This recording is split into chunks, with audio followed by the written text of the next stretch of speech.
पौराणिक समय की बात है। केदारनाथ घाटी के पास एक छोटा सा गांव था, भैरवपुर। ये गांव बहुत शांत था, लेकिन एक रहस्य छिपाए बैठा था।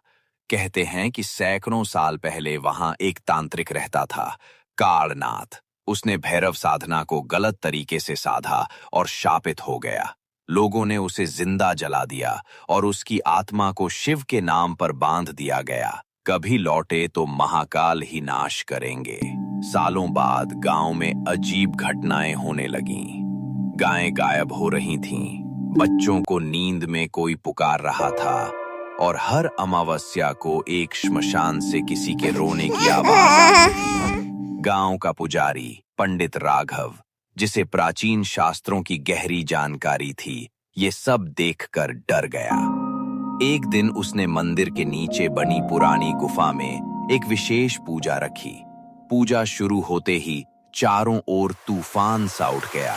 दीपक खुद ब खुद बुझ गए और एक भयानक आवाज गूंजी, मैं कालनाथ हूँ, लौट आया हूँ। गांव वालों में हड़कंप मच गया। अचानक पंडित राघव के चेहरे पर हल्की मुस्कान आई। उसने आंखें बंद की और कहा, मैं ही हूं वो जिसने तुझे पहले बांधा था। अब तुझे हमेशा के लिए मुक्त करूंगा, मृत्यु देकर। सभी चौंक गए। सच्चाई सामने आई। पंडित राघव कोई साधारण पुजारी नहीं था, वो स्वयं महाकाल का अवतार था, जिसे कालनाथ की वापसी के दिन का इंतजार था।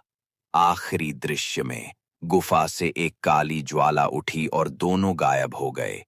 लेकिन कहानी यहीं खत्म नहीं हुई। अगले दिन गांव का मंदिर फिर से खुला और वहां पंडित राघव की जगह अब कोई और बैठा था। हूबहू वैसा ही चेहरा, लेकिन उसकी आंखें लाल थीं।